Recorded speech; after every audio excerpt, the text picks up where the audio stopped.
We've all had surprises, some good, some bad. I'll tell you about two that I've just recently had. One of them was this morning. I needed to go up to the crow's nest to give them some information about my lesson tonight. That's the first time I had been up there, and I had not seen what has been done with the classrooms up there. I was amazed. It is, if you have not been up there and you can get up there, it is unreal. I was very, very pleasantly surprised. Appreciate all the hard work that has gone into that. My first reaction was, I'm in Disneyland. This place is really, really nice. Of course, the thrust of it all we know is for God's purpose and to teach the young ones about God. And I'm sure it will certainly do that. Second surprise that I had happened a few weeks ago. Some of you, maybe a lot of you were here. It was on September the 15th. Barbara and I came into the church and sat down over there. I got my Bible out, and doing some things, and Barbara leaned over to me and said, "Isn't this the third Sunday?" And I was like, "Well, it's the 15th. Oh my goodness." The reason that was a surprise, I preach at a little congregation every third Sunday in Rockcastle County. I forgot. Fortunately, they don't start until 10 o'clock. I had a lesson prepared, so we made it down there, but that was a surprise for me. There are good surprises and bad surprises. Maybe you can relate to some of these things.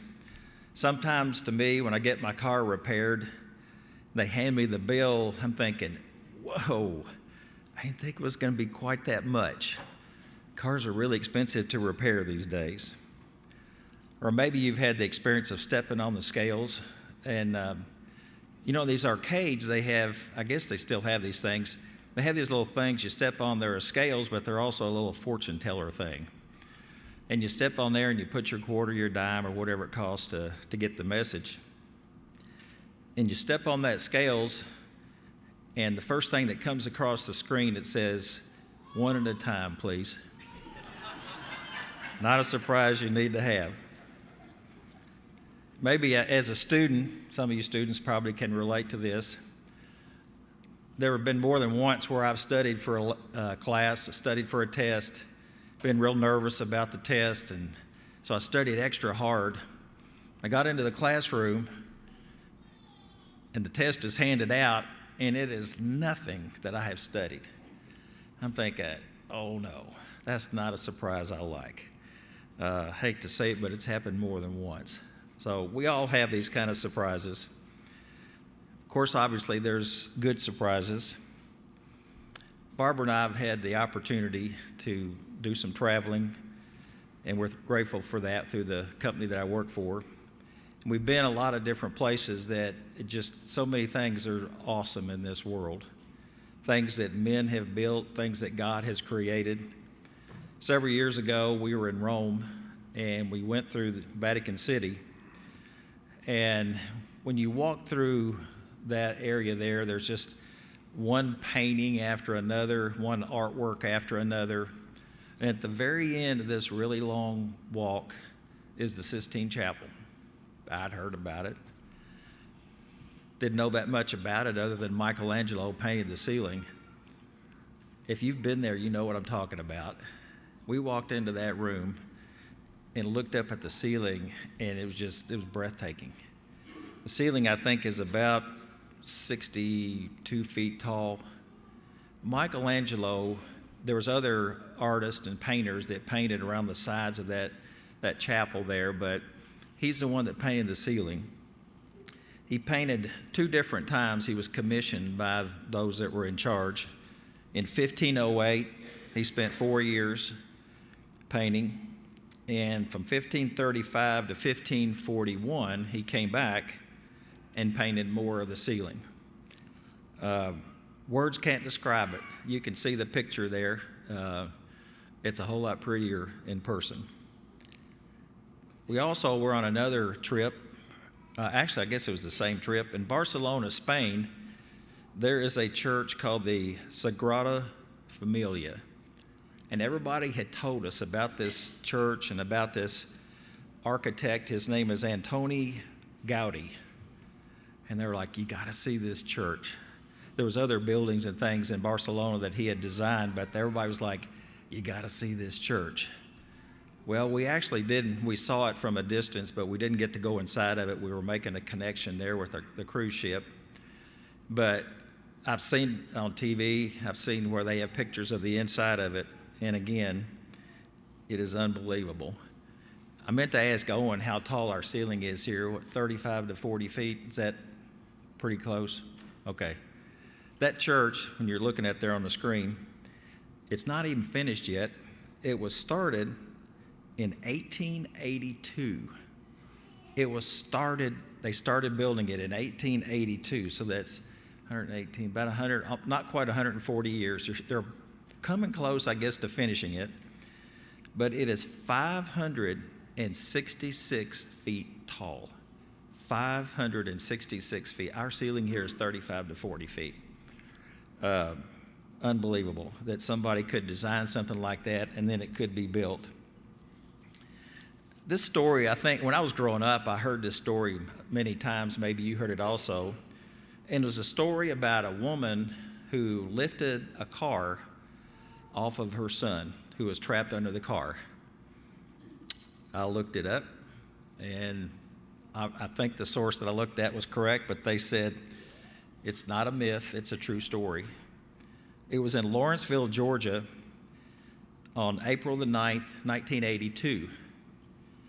A woman by the name of Angela Cavallo, her son was working on his car.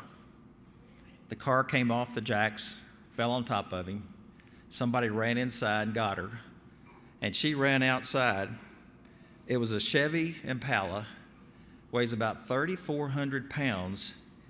She picked up that car to keep him from being trapped. Here's the most interesting part. I'd never heard this part of the story before.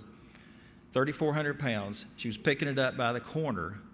She held the car up for 5 minutes until help got there, and obviously saved her son's life. Amazing. If you've ever been to the Grand Canyon, you know what I'm talking about. Unbelievable. This canyon was formed by the Colorado River. It is 277 miles long, and at its deepest point, it's almost a mile deep. If you've been there, you know what I'm talking about. A mile deep. How many years did it take to create this canyon, the beauty and the grandeur of the Grand Canyon? Those of you that are my age also will probably remember this. There was a long jumper in the 1968 Olympics. This was also the Olympics that the Fosbury flop came into vogue. That was a new technique to high jump. Before that time, I guess it depends on whether you're right-legged or left-legged, but normally a person would run up to the bar and with their front leg, put that leg over first and roll over the bar. Well, there was a man by the name of, I think his first name was Dick Fosbury. He decided that there was a better way to get a better height. He wasn't one of the premier high jumpers. And he decided instead of putting his leg over first, he was going to put his back over the bar first. And he did it the first time at that 1968 Olympics in Mexico City, and he won the high jump. There was a lot of other people there who had jumped higher than him in the past, but nowadays, just about everybody uses that technique. But more interesting to me than that event at the 1968 Olympics was a broad jumper by the name of Bob Beamon.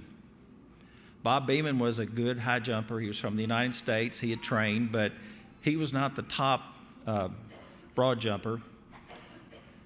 And his first jump, when he ran down the runway and he jumped, and again, I can still picture that in my mind. I'm seeing the video. When he jumped and landed, when he landed in the pit, there was like this hush over the crowd. Everybody knew that he had jumped really far. And after he jumped and landed in that sand pit, he kind of bounced up and he was just sort of bouncing around like he knew he had done something pretty good. He wasn't sure how good it was.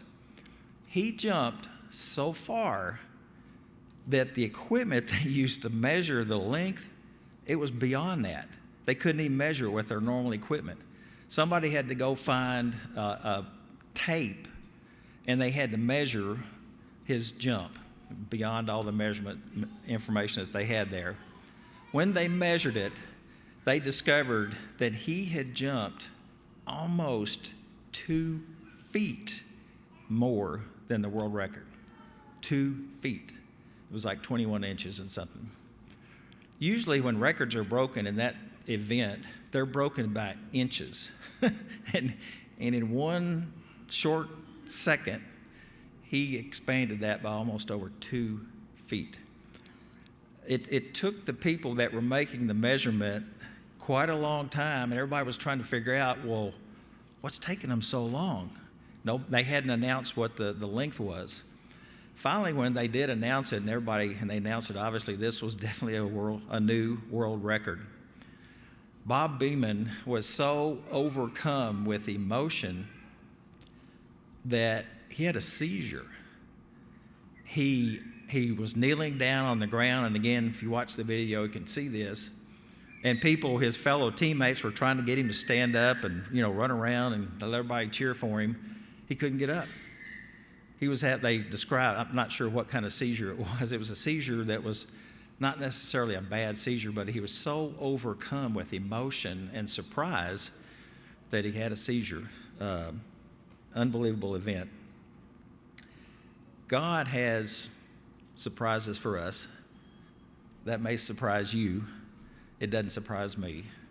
There are many things about God that we are told, but I think we don't really fully understand. One of the things that always surprises me about God is His grace and mercy. I believe it. I trust Him. But it's amazing to me, and it's surprising to me, that it is unlimited. We, in our human frailties, somebody does something bad to us, and we're thinking, oh, don't like that person. Why did you do that? Not God. God says in 2 Corinthians 12, verses 8 through 9 there, He said, my grace is sufficient for you. What He's saying there is, it's enough. It's always enough. And you might think, well, this time I need a little bit more grace. It's there. God said it's always going to be sufficient for you. Romans, the 3rd chapter, in verse 24, for all are justified freely by His grace in Jesus Christ. All are justified freely. Not some, not a few, but all. What about forgiveness? There are times when I ask God for forgiveness, I'm thinking, God, you're probably getting tired of me asking for forgiveness, but here I am again. In Matthew, the 18th chapter, in verses 21 and 22, Peter asked Jesus, he said, how many times should I forgive my brother? And Jesus' answer was 70 times 7. Kind of a strange answer, I thought, when I first read this. 70 times 7, that's 490 times. We know that what that means is it doesn't matter how many times. We will always be forgiven. I started thinking about that number today, 490 times. Have you ever had to forgive somebody 490 times? I haven't. Maybe you have. But God is always there. God will always forgive us. 1 John, the 1st chapter, verse 9. If we confess our sins to God, He is faithful and just to forgive our sins. He will always forgive our sins. 2 Peter 3:9.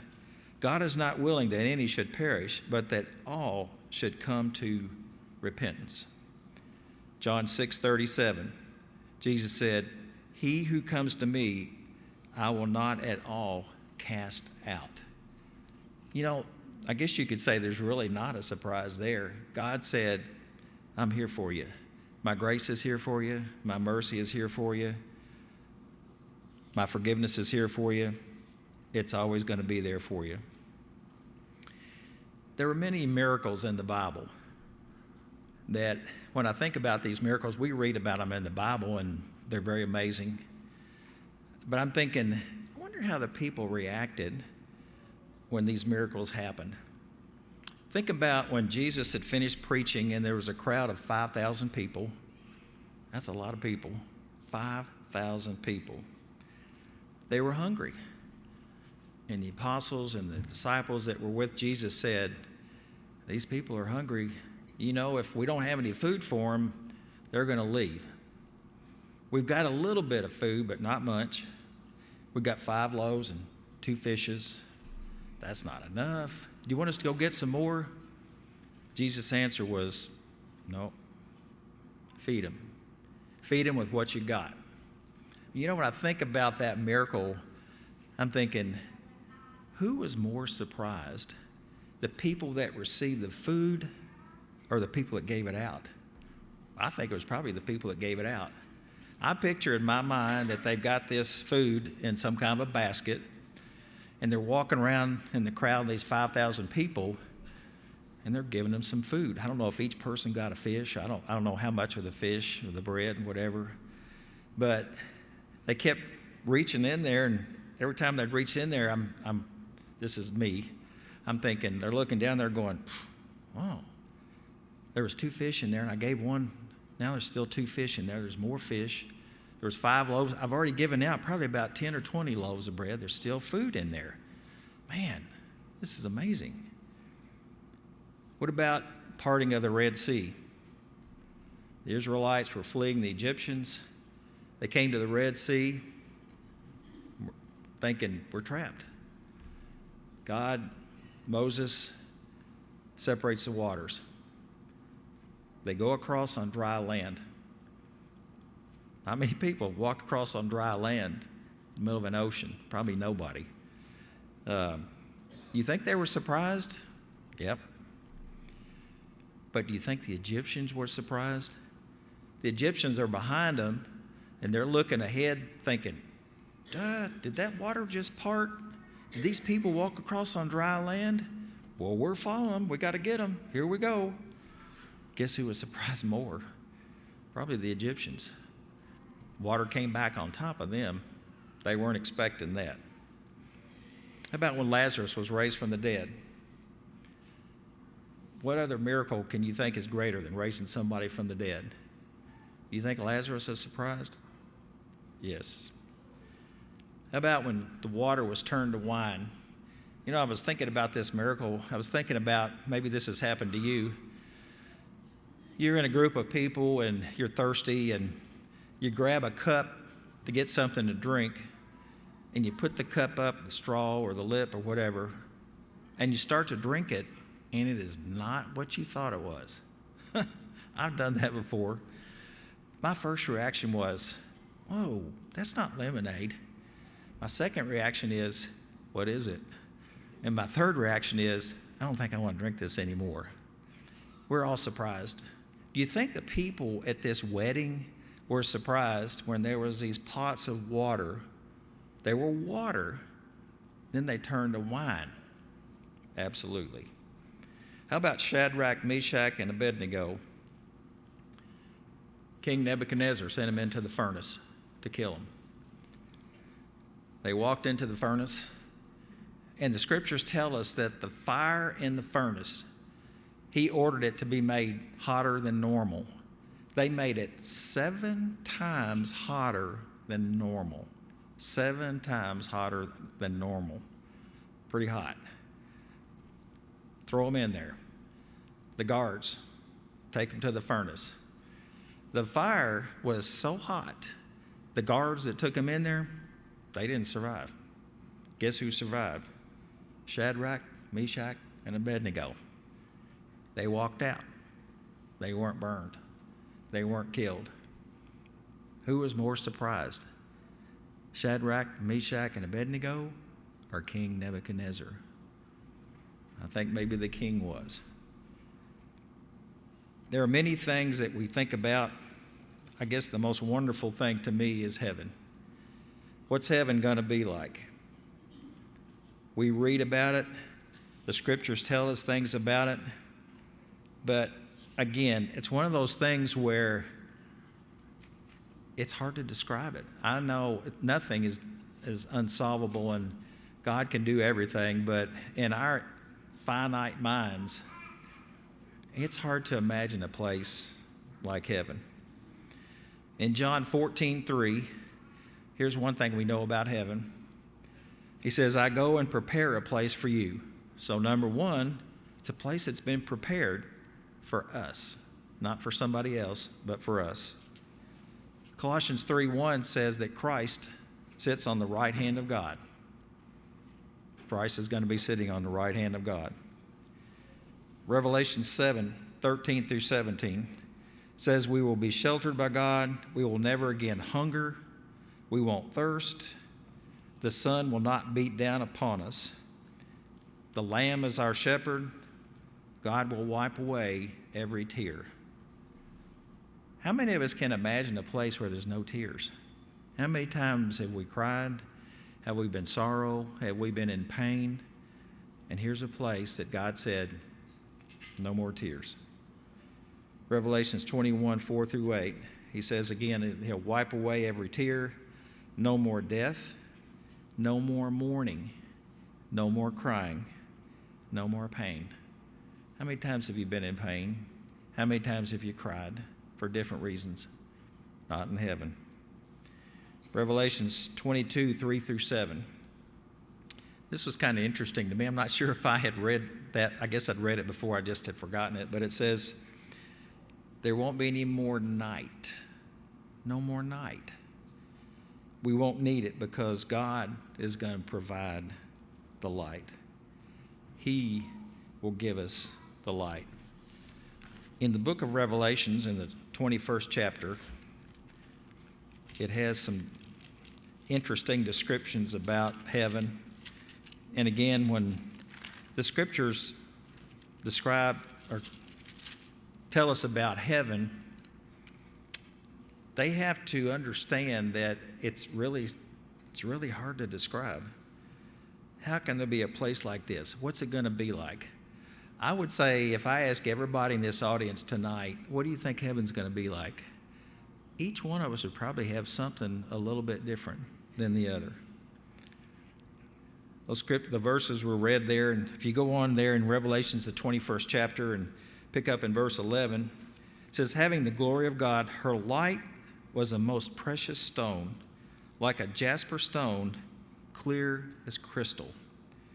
She also had a great wall and a high wall with 12 gates, 12 angels at the gates, and names written on them, which are the names of the 12 tribes of the children of Israel.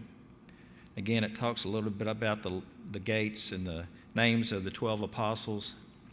In verse 15, it says, and he who walked with me had a gold reed to measure the city, its gates, its wall.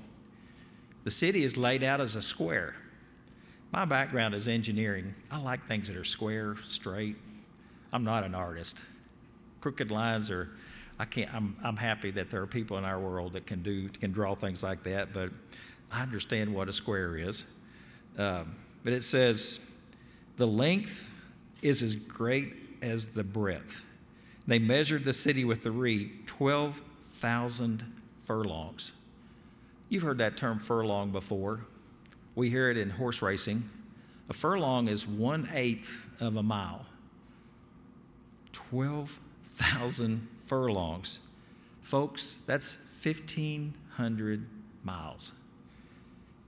Are there any cities today that are 1,500 miles on each side? Not that I know of. And then it says the height is also equal to the square of the city. So here's a city 1,500 miles on each side and 1,500 miles high. I'm not sure where you get to the stratosphere in the earth. I'm pretty sure 1,500 miles is way above that. Here's this city that's described. In verse 18 there of Revelations 21, it says, the construction of the wall was of jasper. The city was pure gold, like clear glass. We know pretty much how much gold is worth. It fluctuates $1,200, $1,300 an ounce. Can you imagine how much gold it would take to make a city like this, made out of gold? Verse 19, the foundations of the wall of the city were adorned with all kinds of precious stones. The first was jasper, the second sapphire, chalcedony, the fourth emerald, the fifth sardonyx, the sixth sardius, the seventh chrysolite, the eighth beryl, the ninth topaz, the 10th chrysoprase, the 11th jacinth, the 12th amethyst. You've probably heard of most of those emeralds and gems. They're worth a lot. They're very precious. The point is, he is describing a place in a way that he wants us to try to understand how great it is. Will it be a surprise? It shouldn't be a surprise to you if you've lived a righteous life that you're going to heaven. I don't think we can imagine, though, until we get there, how wonderful and how great heaven is. Tonight, if you're not a Christian, we encourage you to take that step. God has created a wonderful place for us as Christians. We just talked about it, and that's heaven. If you're not a child of God, you don't have that opportunity. We want you to have that opportunity to become a child of God. Maybe you have another need. You've already become a Christian. You need prayers. We certainly would be glad to pray for you. If we can help you in either one of those ways, let us know as we stand and sing.